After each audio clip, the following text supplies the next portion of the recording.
So first, Sangye Khadro, can you tell us a little bit about yourself and how did you get interested in Buddhism to start with, and how did you get started on your path? It's a long story, but I'll make it short. So I grew up in California, and my family was Catholic, so I had a religious education and family situation. But as I grew older, I started to feel somewhat dissatisfied with that explanation of things.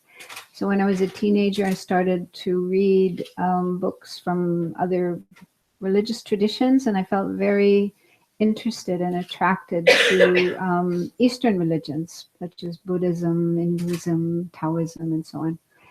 And so the interest became so strong that I decided to actually go to India. That seemed to be the place where all these traditions were coming from. So I went to India. I got there in about 1973. And the first place that I went was Dharamsala, because I heard the Dalai Lama was there and I was interested in the Dalai Lama and so on. So then I started studying Buddhism in the Tibetan library in Dharamsala. And very quickly I felt, this is it. I found what I was looking for. And so the rest is, yeah. So when and why did you decide to ordain? Well, I was really attracted to the Buddha's teachings, and in particular, what really attracted me was the whole idea of bodhicitta, which is the mind of enlightenment. That's the attitude that says, I want to become enlightened to help all living beings. So according to Buddhism, we all have the ability or the potential to become enlightened. And that's like the best thing we can do for ourselves, but it's also the best thing we can do for others.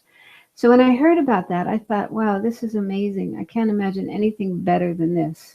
And I just felt, this is what I want to do with my life. And I just want to dedicate myself to this path and become enlightened and help other beings as much as I can. So yeah, so very quickly I decided that I wanted to become a nun. I went to Kopan Monastery, actually, after Dharamsala. I went to Kopan Monastery in Nepal, and there I started studying with Lama Yeshe and Lama Zopa, and there was already a group of Western men and women who were ordained. So there was like a little Sangha community, a little monastic community in Kopan. So I thought, this is it. I can be with them and learn how to be a nun with them. So that's how it happened. So what kind of reactions did you get once you decided to become ordained? For example, were your friends and your family supportive? Well, I had left home a couple of years earlier because I traveled for about 3 years before I went to India. So I kind of left my family and my friends behind, I have to say. And so I made new friends along the way. And when I asked Lama Yeshe if it was okay to be ordained, he asked me to check with my family because I was still pretty young at that time. So I wrote to my parents, and they were quite supportive. They said their attitude was, we want you to be happy. And if this is what you really want to do with your life, then it's fine with us. So they gave me their okay, and I didn't go home before I got ordained. I didn't have enough money to go all the way home and come all the way back. So I just stayed in Nepal and got ordained, and then lived with the Sangha community there. So obviously you've been at this for many, many years. So what do you think it gives you? And what's the best thing in your opinion about being ordained? Well, what I really like, one of the things I'm really attracted to about Buddhism is the whole approach of non-violence, non-harmfulness. Because I was very troubled when I grew up. There was the war going on, the Vietnam War, and then there was racial violence in America, and I was just really troubled by that. And so one of the things I liked about Buddhism was the whole idea of non-killing and non-harming any living being, and really respecting all of life.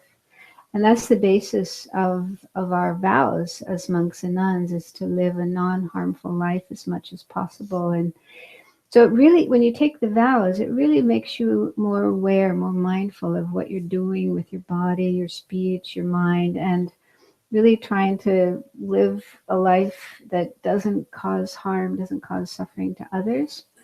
And so when you do that, that makes you more happy as well. Because when we harm others, we also harm ourselves. It's also like disturbing and painful for ourselves. So I think, I don't know, for me, that's one of the best things about this lifestyle, is living in a way that you minimize. It's hard to completely not harm anybody, but at least you cut down on not harming others. And that also means you're not harming yourself. So I feel really good about that. It feels like a really good lifestyle.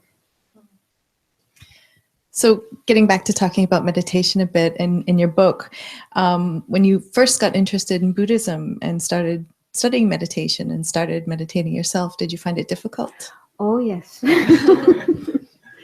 Yeah, so the first 5 or 6 months of my career as a Buddhist, I was living in Dharamsala, and I was going to classes at the Tibetan library. So they have like classes 5 days a week. And in the classes, the teacher is teaching about Buddhism, the path to enlightenment, and so forth.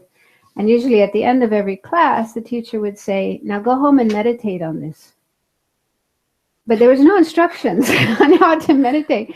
So I'd go back to my room and I'd sit there, and my mind was just like completely crazy. It was like all over the place. So I didn't have much much success with meditation while I was there in Dharamsala. But then when I left Dharamsala, I had to leave because in those days there were very strict rules about visas. So you could only stay in India 6 months, and then you had to get out for 6 months. So I really wanted to continue studying. So I went to Nepal and started studying there. So in Nepal, I was staying at Kopan Monastery, and I went to my first Kopan meditation course. Maybe some of you have attended those. They have like a 1-month course where they teach the Lamrim and meditation and so forth. So I went to one of those courses, and there, you know, the teacher would teach, Lama Zopa Rinpoche mostly, would give talks, and then we would have meditation sessions where a senior student would lead the meditations, like we have here. So I felt, oh, finally, you know, meditating with a group of people with somebody talking and sort of guiding the group along. That's where I finally learned how to meditate. Because actually, in the Tibetan tradition, they don't do that. It's not common in among Tibetans to have somebody leading a meditation and other people following along with that. Everyone's just on their own to meditate, at least in the Gelugpa tradition. I don't know about other traditions, but what we do among Western people, having a leader and then the students, you know, practicing together, this is actually not done in the Tibetan tradition. So I was very happy that I had that chance to learn meditation at Kopan Monastery with a group of people and experienced teachers. So it was still difficult. I'm not saying it was easy, but at least I felt like, okay, now I'm able to, you know, start doing it. But yeah, I still find it difficult. Meditation is difficult. It's not that meditation is difficult. It's the mind that's difficult. You know, our minds are so busy and so active. So it's very hard to calm them down.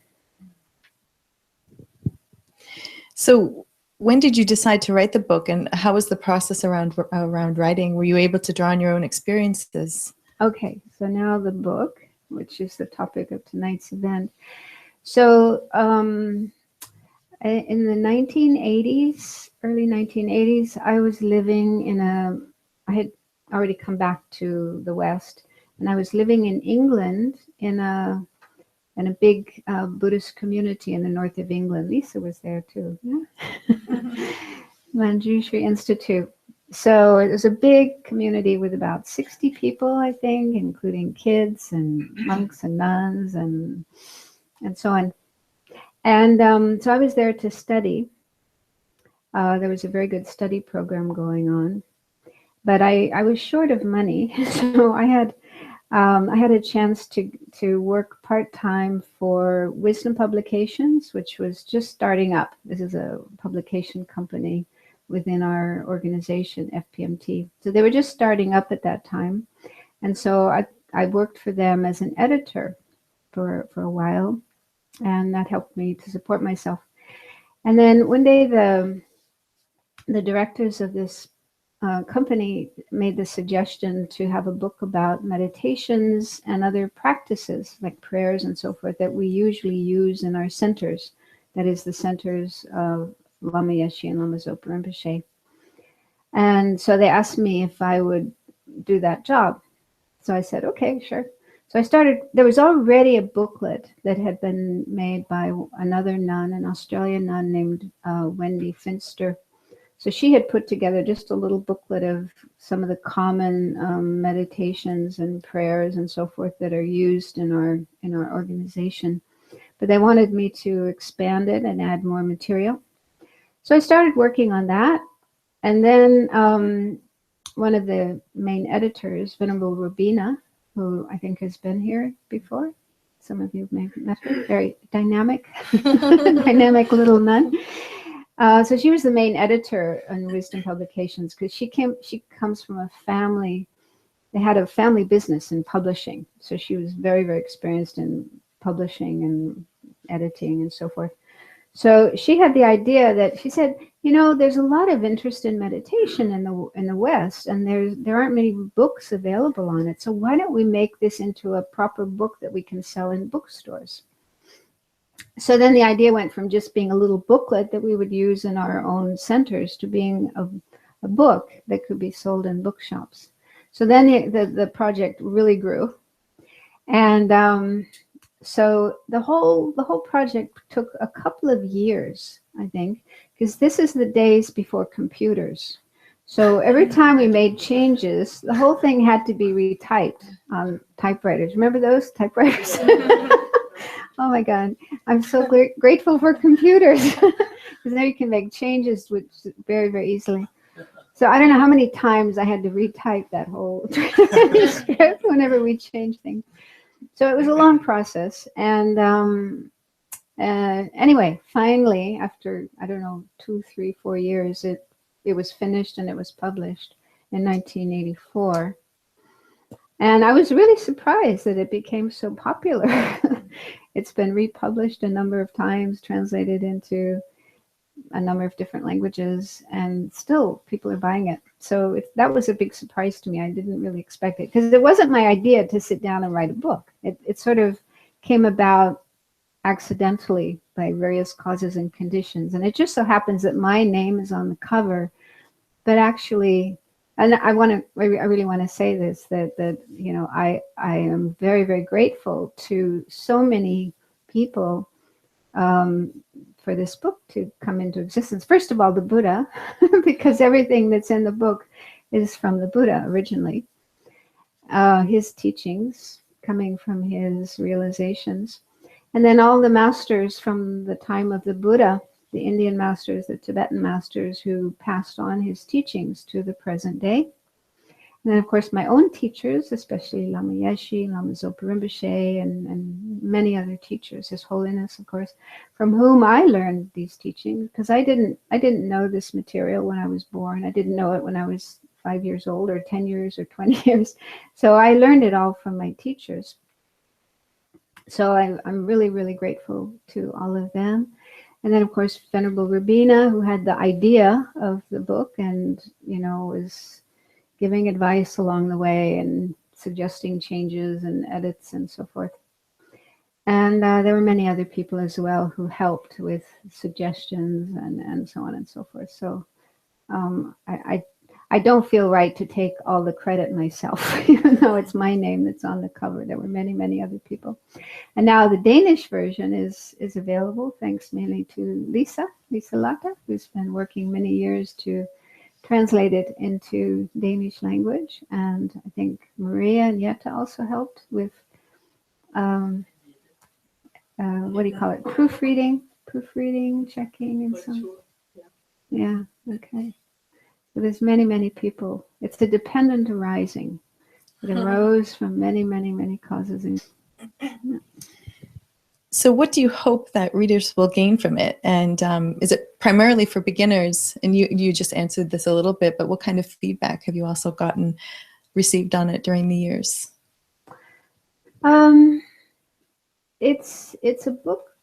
It's a book about meditation, but specifically meditation as taught in the Tibetan tradition, and specifically the Gelugpa tradition. So, I mean, there's lots of other books on meditation, about Zen meditation or Theravada meditation, and so on and so forth. So this book is specifically, a particular tradition of meditation in the Gelugpa tradition. So it's mainly for people who have that kind of attraction, who are attracted to Tibetan Buddhism. And I really tried, when I wrote it, I really tried to explain the meditations from a Western point of view, because when I was first learning Tibetan Buddhism, there weren't many Western people who had been studying and practicing for a number of years. So we pretty much learned Buddhism straight from the lamas. And sometimes it was really hard because they're coming from a very different background. In Tibetan society, Tibetan worldview is very, very different from the West. So in the process of learning Buddhism from them and learning meditation from them, I had to do a lot of rethinking and retranslating for myself to make sense of it. And so in writing the book, I really tried to explain these practices from a Western point of view, how we as Westerners can understand them and so forth. And I think I have received feedback that people really appreciate that. In fact, just one incident popped into my mind. One day I was in Dharamsala going to teachings by His Holiness, and I happened to meet Richard Gere just on the path. And so, I said hi, and he said hi, and then he said, "Say, are you Kathleen McDonald?" And I was like flabbergasted, here's this famous movie star, and he recognizes me. I was like, huh? And then he said, "Oh, you're the one who wrote that book, How to Meditate. I love that book. And I give it to lots of friends." And he said, "Well, are you going to write another one?" So that was probably the most exciting feedback. That's a pretty good story. And I think he said particularly too, he liked the section on devotional practices, because I think he's a very devotional person. And so I tried to explain that whole idea of devotion and devotional practices and how beneficial they are.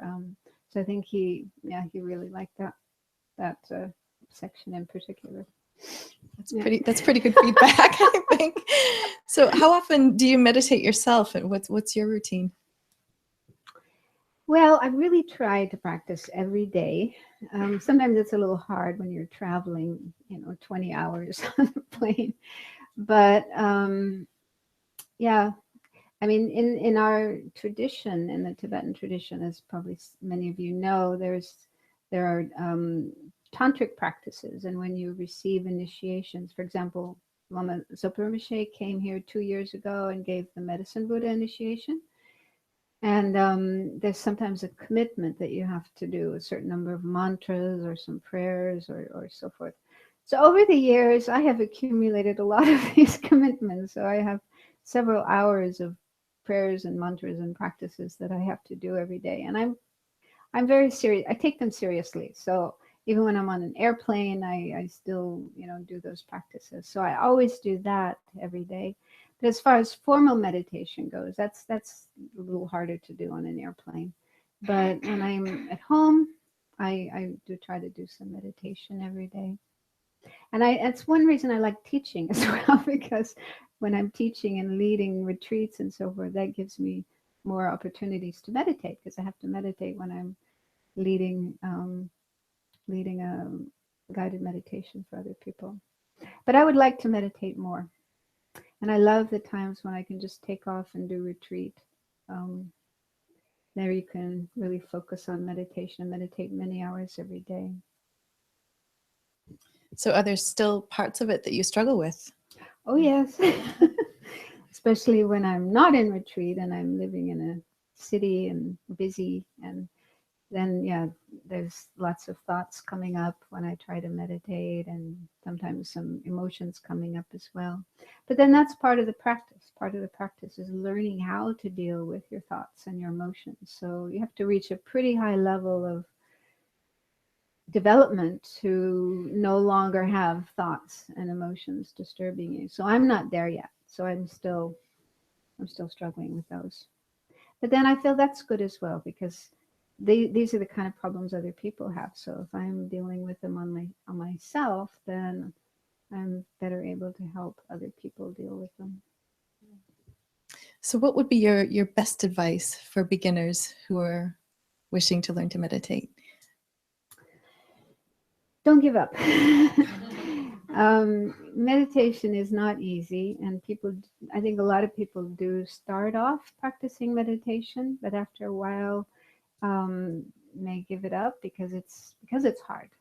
And also sometimes you start meditation with certain expectations, like, oh, I'm going to have this experience, or I'm going to have that experience, it's going to be easy.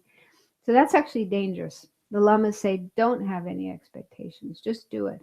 Because if you have expectations about certain results, certain experiences, and then if they don't happen, that's when you can get discouraged and give up. So the best thing is to just do it. Just keep doing it. And it doesn't have to be a lot. Lama Yesh used to say, even if you just do 5 minutes a day, that's good enough.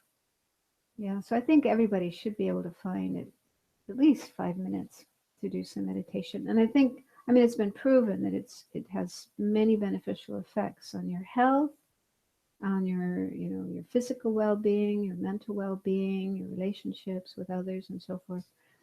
So it's a good thing to do. I'm convinced of it, and one has to just keep doing it and not get discouraged. So that was the last question that I was given, and I know I learned something new about you, as I do almost every time I hear you speak or teach, and I know that many of us have benefited greatly from your teachings and your meditation. So thank you. Thank you. Does anyone else want to ask a question? Anyone have a question?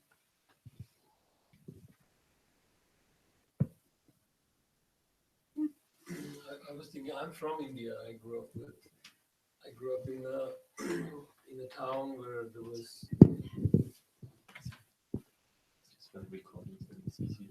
Yeah, I hope you can hear me. I'm born in a Hinduistic family, but I'm actually born very close to the border of Nepal, where Buddha was born. So we had this other Hinduistic traditions merging with the Buddhist traditions in that way. But what I was thinking was that how do you think what do you think can be done actually to make the teachings more acceptable, known in some sense? Of course, it is known in the West, but like with the present world, with all things happening, what can be done to bring about, more awareness of Buddhism, or if that is a good idea? Yeah, it's a little tricky because the Buddha himself said that we really shouldn't the Dharma unless people want to hear it. So some religions, they have the practice of proselytizing, preaching, knocking on people's doors and giving out books and so on and so forth. But that's not really the Buddhist way. The Buddha himself said we shouldn't try to push other people to listen to the Dharma, know about the Dharma. But I think nowadays with the internet and Facebook and YouTube and so forth, there is so much more opportunity to learn learn about Buddhism. I think a lot of people do learn it in that way. I hear about people in very remote places, in the jungles or in Iceland, and there's no Buddhist teacher, no Buddhist center where they are, but they can just go on the internet and watch the Dalai Lama and download materials and do online courses and so forth. So yeah, modern technology is making it really great to spread the Dharma. And also books. I mean, when I first started learning Buddhism, there were only a few books in English about Buddhism. Very few. You could fill one small shelf like this with books. And now it's like bookshelves are overflowing with books. And then now there's ebooks as well, which you can get very easily, even if you're in a remote place. So I think the Dharma Buddhist teachings is definitely much more accessible than it was in the past for people who want to know it. Yeah. And the Dalai Lama is very well known. He travels all over the world, and he's kind of famous, almost like a superstar. Yeah. So many people coming to his teachings and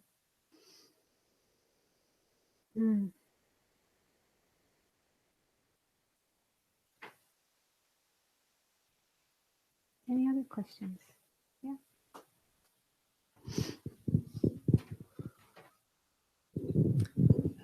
I heard what you said about being ordained, but I didn't. I didn't catch or what. Why to be a nun in the? That's my question is. Couldn't you also be have good practice Buddhist life without being a nun? Sure, of course. So why did you think it was better or whatever for you to choose to be a nun than to just living a good Buddhist life? Well, I think I like the idea of living in a monastic community. Actually, when I was still a teenager, I read a book called The Autobiography of a Yogi.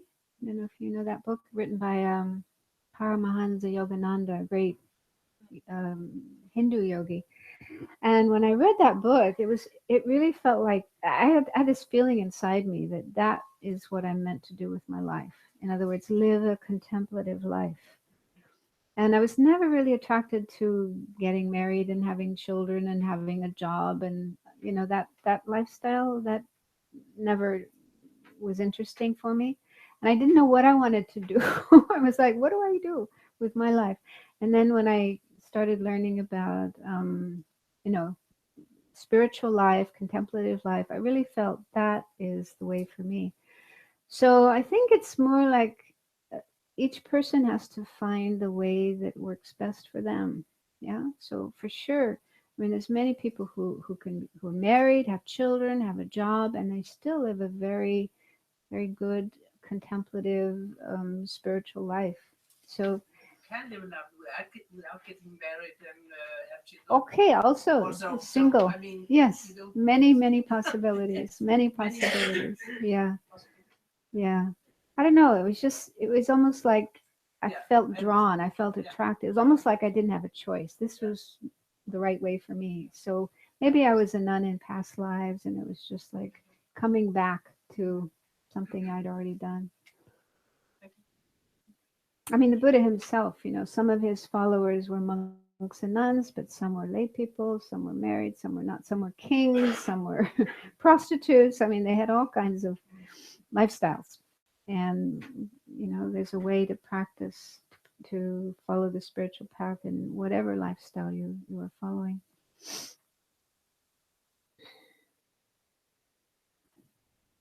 Yes. Yeah. Can children benefit from meditation, and what would be the best way to There's teach a book upstairs. children? Really? Okay. Yeah, isn't it? I saw meditations for children in Danish. Yeah. So I haven't had a lot of experience teaching meditation to children. I had a little bit, and I would keep it very short, like 5 minutes, and do a kind of guided visualization to just help them generate some positive thoughts, positive feelings. But I know there are people who've done a lot more work with children, teaching children to meditate. So there are books available. And I've also heard of schools where, the children are taught mindfulness and they're able to practice it and they enjoy it and they find it really beneficial. So I'm more involved with adults, not so much with children, but definitely it is done, and at least some of the kids enjoy it. So, you have children? Yeah. How old? 20 weeks. Oh. It might be a bit young.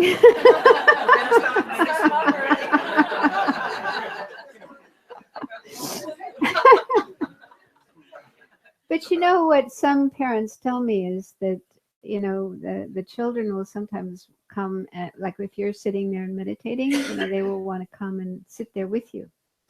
And so that's a way that they can start to, get familiar with meditation and also other kinds of practices, like if you do prostrations or you do mantras.